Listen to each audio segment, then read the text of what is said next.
आप मुझे ये बताएं कि कश्मीर में, जम्मू कश्मीर में कांग्रेस और नेशनल कॉन्फ्रेंस का एक प्री पोल अलायंस गठन हुआ। उसमें उमर अब्दुल्ला ने एक शिकायत की कि कांग्रेस पार्टी जम्मू में इतना ज्यादा कैंपेन नहीं कर रही है, जम्मू को सीरियसली नहीं ले रही है। और वो देखने को भी सामने आया कि जम्मू में कांग्रेस ने अपना जो मैन पावर है या जितने भी उनके आपकी पार्टी के टॉप लीडर्स है वो इतने सीरियस नजर नहीं आए। आपकी सीट एलोकेशन में भी आप लोगों ने बहुत डिले किया।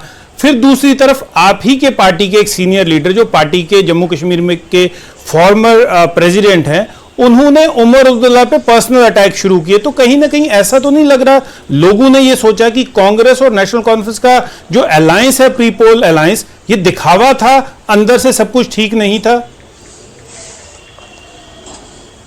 बिल्कुल ऐसा नहीं है। आपने 3 सवाल एक ही सवाल में पूछे। एक तो उमर साहब की टिप्पणी आपने ये तो कई बार मीडिया वालों ने हमारे सामने पूछा। हमने लगातार कहा कि शायद तब तक उमर साहब खुद भी जम्मू की ओर रुख नहीं किए थे।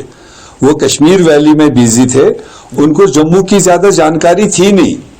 और बाद में जब वो खुद जम्मू आए, जम्मू में 2 दिन 3 दिन लगाए, तो उनको पता चला वहां पर हमारे कांग्रेस साइड से राहुल गांधी जी 4 दफा जम्मू पहुंचे हैं और 8 सीटों पर उन्हें 8 जिलों में कैंपेन की है। और खड़गे जी 2 दफा आए हैं, 4 जिलों में उन्होंने कैंपेन की है। प्रियंका गांधी जी खुद आई है, उनने 2 जिलों में कैंपेन की है। और उसके अलावा स्टार कैंपेनर्स हमारे लगातार जम्मू में अवेलेबल थे। वो जहां जहां पर भी कैंडिडेट की जिस तरह की रिक्वायरमेंट आई, वहां वहां के हिसाब से उनको वहां पर हमने बैकअप दिया है। जनरल सेक्रेटरीज कम से कम 3-4 जम्मू में बैठे हुए थे, एआईसीसी जनरल सेक्रेटरीज, और फॉर्मर चीफ मिनिस्टर्स वहां पर मौजूद थे। राजस्थान के फॉर्मर चीफ मिनिस्टर थे, हिमाचल के present chief minister, deputy chief minister, वो बैक एंड कॉल पर थे। जहां कैंडिडेटों ने जिस नुक एंड कॉर्नर में जिस तरह का लीडर मांगा, जिस तरह का स्टार कैंपेनर मांगा, वो दिया। लेकिन मीर साहब हमारे एक फॉर्मर प्रेसिडेंट ने, मीर साहब मैं ये जानना चाहूंगा, जो आपने टिकट डिस्ट्रीब्यूशन में थोड़ा डिले किया, क्या आपको लगता है वो कांग्रेस को कहीं ना कहीं नुकसान देगा, स्पेशली जम्मू रीजन में जो टिकट्स के डिस्ट्रीब्यूशन में बहुत ज्यादा डिले हुआ? पता नहीं, ये आप कोई डिले नहीं हुआ। आप डेट्स देख लीजिए। जब चुनाव डिक्लेयर हुआ, उस डेट के पहले फेज से पहले हमने टिकटों का ऐलान किया। ऐसा थोड़ी नहीं कि 6 महीने पहले कर लेते। पहले तो लोगों को भरोसा नहीं था चुनाव भी होगा।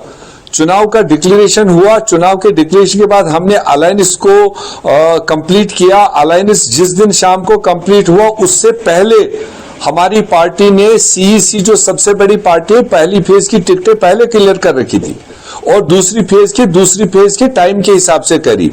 कुछ सीटें तीसरी फेज की जो थी, उसमें भी वेट एंड वॉच होता है। अपोजिट साइड से कौन आ रहा है, हमारे पास 3-3 कैंडिडेटों का पैनल था, तो हम उसको नजर रख रहे थे, भाजपा किसको दे रही है, किसको नहीं दे रही है, कि हमें वहां कास्ट कॉम्बिनेशन के हिसाब से, अपने ग्राउंड के हिसाब से देना था। वो होता है, ऐसा कोई डिले नहीं हुआ। 10 साल से जो लीडर्स मैदान में रहे होंगे, उनको कोई 2 दिन 3 दिन लेट टिकट देने का कोई मतलब नहीं है।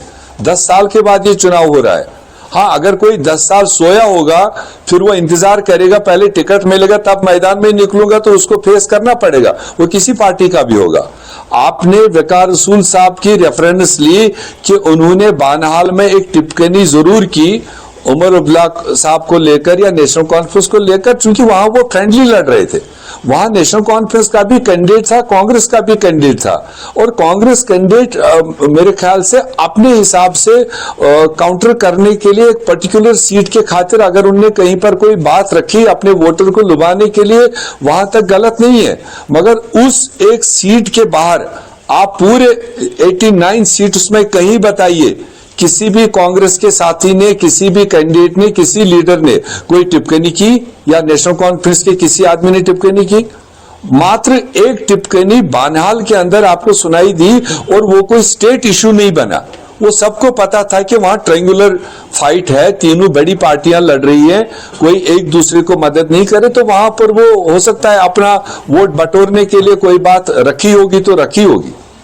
चले जी अमीर साहब, अब बहरहाल ये जो ऑन ग्राउंड भी आप इसको बता रहे हैं कि पूरी जी जान लगा दी कांग्रेस ने, लेकिन सच ये है कि जम्मू डिवीजन, क्योंकि अलायंस में थे आप, नेशनल कॉन्फ्रेंस को कश्मीर डिवीजन का देखभाल करने को, उस पर फोकस करने को एक जिम्मेदारी थी, और जम्मू डिवीजन पर कांग्रेस की जिम्मेदारी थी। जो ऑन ग्राउंड हमने भी देखा जब से कैंपेनिंग और चुनाव का अमल शुरू हुआ है, जिस हिसाब से बीजेपी की कैंपेनिंग हुई सर, उस हिसाब से कांग्रेस की कैंपेनिंग जो है कहीं फीकी पड़ गई। बहरहाल जी अमीर साहब, आपका बेहद शुक्रिया हमारे साथ बात करने के लिए। नहीं, मैं आपकी बात को पहले जवाब देना चाहूंगा। ये अक्सर आप लोग देख रहे हो, बीजेपी की साइड से प्राइम मिनिस्टर 2 बार आया तो प्राइम मिनिस्टर है देश का, होम मिनिस्टर 3 बार आया तो होम मिनिस्टर है। हम तो नेशनल लेवल पर अपोजिशन में, हमारा वुड बी प्राइम मिनिस्टर 4 बार आया, हमारा वुड बी होम मिनिस्टर जो आने वाले 6 महीने के बाद होगा वो 5 बार आया। मीर साहब, आपको रोकना चाहूंगा, मीर साहब आपको रोकना चाहूंगा। अभी जो एग्जिट पोल के कुछ नतीजे आए हैं एक्सेस माई इंडिया के, वो ये दर्शाता है कि बीजेपी को 27 से 21 सीटें मिलेंगी। इसे कैसे देख रहे हैं आप? देखिए, जो हम ग्राउंड सिचुएशन या ग्राउंड रिपोर्ट जो हमारा है, बीजेपी किसी भी हालत में 15-16 सीटों से आगे नहीं जाएगा। डायरेक्ट जो उनका मैंडेट है, जो उनका जो सिंबल है, सिंबल पर 15-16 सीटों से नहीं जाएगा। ये आप चाहे मेरी बात नोट करके रख लीजिए, तब तक आप उसको 30 दीजिए, 25 दीजिए, 40 दीजिए, कोई ऐतराज नहीं। कांग्रेस को कितनी दे रहे हैं आप? आने पर 15-16 सीटों पर नहीं जाएगा। कांग्रेस को कितनी दे रहे हैं आप? कांग्रेस भी वही नंबर 15-16, कांग्रेस भी 15 और 16 सीटें क्लियर कट लेगा। हम उसको नहीं कह रहे 40 सीटें लेंगे। नेशनल कॉन्फ्रेंस को सिंगल लार्जेस्ट पार्टी बनेगी, क्योंकि उनके पास वैली साइड से कोई ज्यादा मुकाबला नहीं था, बीजेपी के साथ मुकाबला नहीं था, तो इसलिए वो आगे हो सकती है। कांग्रेस 15-16 सीटों को क्रॉस करके आपको रिजल्ट देगा, और बीजेपी के ही पेट से हमारी 9 से 10 सीटें निकलेंगी, जिसको वो अनुमान लगा रहे हैं 9 से 10 सीटें वहां से बदलाव के तहत कांग्रेस पार्टी को मिलने जा रही है। तो कश्मीर में आप कांग्रेस को कितनी सीटें दे रहे हैं और जम्मू रीजन में कितनी दे रहे हैं? आपने कहा बीजेपी के पेट से, तो दैट मींस आप जम्मू की बात कर रहे हैं। देखिए, मैं आपको कठुआ, सांबा, जम्मू, उधमपुर की बात कर रहा हूं, जो ट्रेडिशनली 100% बीजेपी को सीटें जाती पिछले चुनाव में, वहां से आपको 10 से 11 सीटें कांग्रेस को मिलेंगी, नोट कर लीजिए।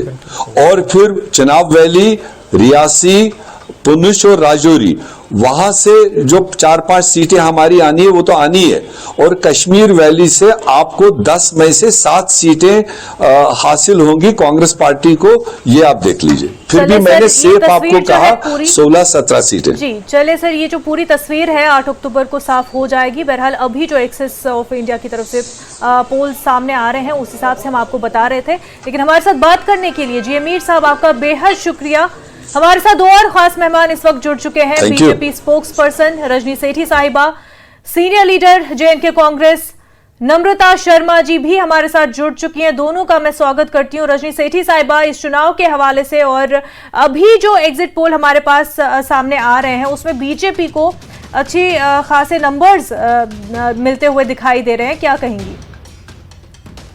जी बिल्कुल, हम लगातार जब से चुनाव की घोषणा हुई है, हम लगातार बात कर रहे हैं कि हम सिंगल लार्जेस्ट पार्टी बनने जा रहे हैं, जो सरकार बनाने जा रही है जम्मू कश्मीर में, और लोगों ने मन बना लिया है कि भाजपा की सरकार इस बार जम्मू कश्मीर में बनेगी। आपके एग्जिट पोल भी वही दिखा रहे हैं। रजनी जी, तजिंदर बोल रहा हूं, मेरे को ये बताएं कि आप कह रहे हैं कि भाजपा की सरकार बनेगी, लेकिन अगर भाजपा जो है, ये जो नंबर्स अभी एग्जिट पोल में आए हैं, भाजपा क्लियर मेजोरिटी तो है नहीं, तो किसका दामन थामेगी भाजपा? अगर भाजपा के पास नंबर्स की कमी आती है और सरकार बनाने का मौका आता है, तो किसका हाथ थामेगी? क्योंकि दूसरी तरफ नेशनल कॉन्फ्रेंस, कांग्रेस और बाकी कई पार्टीज जो हैं कश्मीर बेस्ड, यहां तक माना जा रहा है कि वो इस अलायंस को सपोर्ट करेगी, लेकिन भाजपा के पास कौन सी ऑप्शन है, क्या वो बताएंगे आप?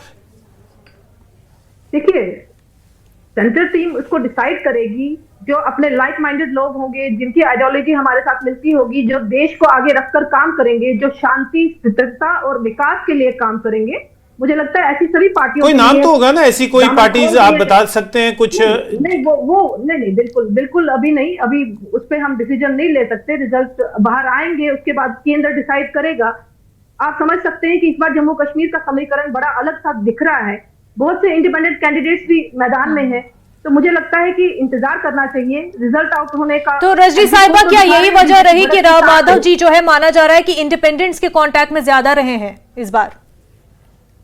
देखिए, सरकार बनाने के लिए जोड़ तोड़ करना वो सब हर पॉलिटिकल पार्टी का बनता है, तो ये भाजपा एक पहली बार नहीं कर रही। अगर कांग्रेस की मेजोरिटी आती तो मुझे लगता है कांग्रेस भी करती, मगर लोगों ने मन बना लिया है, चाहे वो जम्मू के हैं या कश्मीर के हैं, कि इस बार जो सरकार होगी वो भाजपा की फुल फ्लेज आएगी। बिल्कुल बिल्कुल। लेकिन सोनी सर, यहाँ पर एक चीज और क्लियर कर दूं, क्योंकि जो फिगर हमारे पास अभी तक महा एग्जिट पोल में आ रही है, ये जम्मू रीजन की दरअसल इसमें बात हो रही है कि जम्मू में बीजेपी को 27 से 31 सीटें मिलने का अनुमान लगाया जा रहा है इस महा एग्जिट पोल में।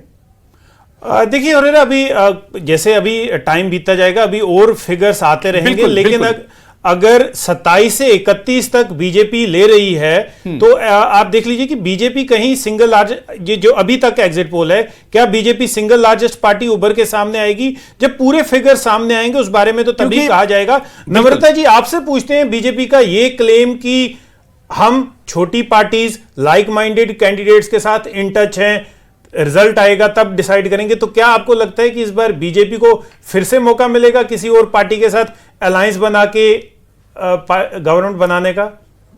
देखिए, अगर एज ए कांग्रेस मैन पूछ रहे हैं तो मैं आपको बताना चाहती हूँ कि अभी हमारा जो इंडिया अलायंस है, मुझे लगता है वही बहुमत यहाँ प्राप्त कर रहा है। ये तो ये भी जानती हैं, सिंगल लार्जेस्ट पार्टी एनसी उभरेगी। अभी हमारे पूर्व अध्यक्ष जी मीर साहब आपसे बात कर रहे थे और उन्होंने खुलासा किया सारी बातों का कि कैसे एनसी यहाँ सिंगल लार्जेस्ट पार्टी होगी और इंडिया अलायंस अपनी सरकार बनाएगा।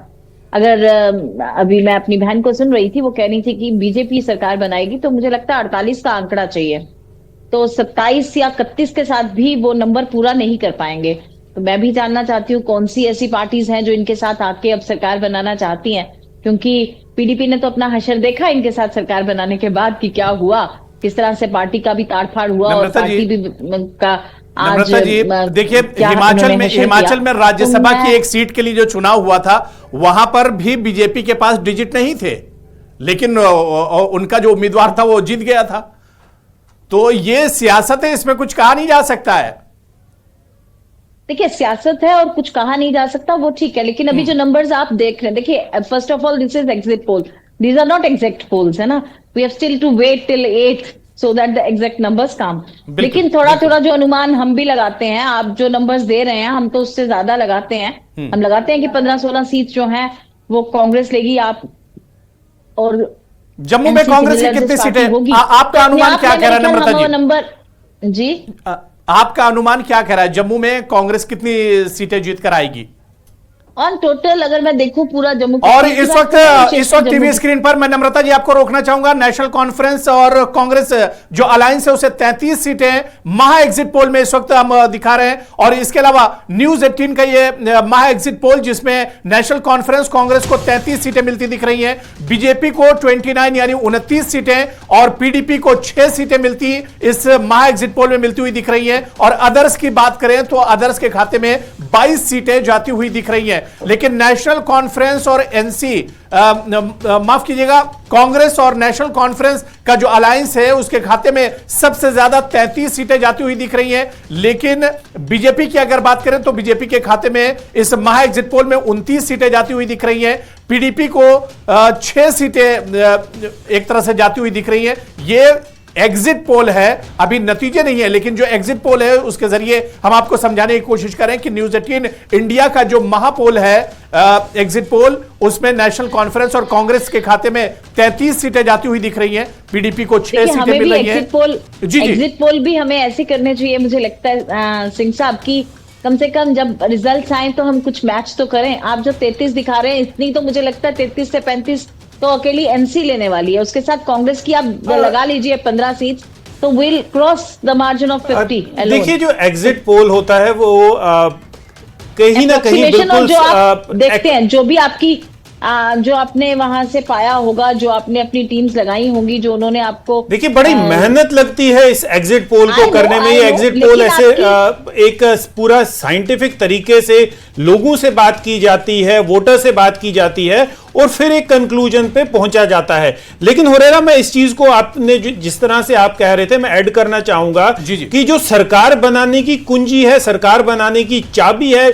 जम्मू कश्मीर में, वो अदर्स यानी जो छोटी पार्टीज हैं उनके हाथ में है। देखिए अभी जो 8 तारीख को जो रिजल्ट आएगा, देखेंगे कि एग्जिट पोल उसके कितने करीब है, लेकिन सबसे इंपॉर्टेंट ये चीज रहेगी कि जो मेजॉरिटी है उसके करीब कोई पॉलिटिकल पार्टी नहीं होगी। और डे वन से हम ये कह रहे हैं कि जितनी भी पॉलिटिकल पार्टी जम्मू कश्मीर में इलेक्शन कॉन्टेस्ट कर रही हैं, उन सबका जो फोकस था वो ये था कि सिंगल लार्जेस्ट पार्टी के तौर पे वो उभरें, और जो छोटी पार्टीज होंगी जो 1, 2, 4 सीटें लेकर आएंगी उनसे सपोर्ट लें और सरकार बनाएं। जिस तरह का न्यूज 18 इंडिया का महापोल सामने आया है वो साफ दर्शाता है कि नेशनल कॉन्फ्रेंस और कांग्रेस का जो अलायंस है वो 33 के करीब सीटें लेगा। बीजेपी के पास अपने खाते में, ये देख लीजिए फर्क ये है, जब हम 33 सीटों की बात कर रहे हैं तो नेशनल कॉन्फ्रेंस और कांग्रेस की सीटें हैं वो 33 सीटें हैं, और बीजेपी का जो अभी तक का आंकड़ा है 29 सीटें बीजेपी के पास हैं।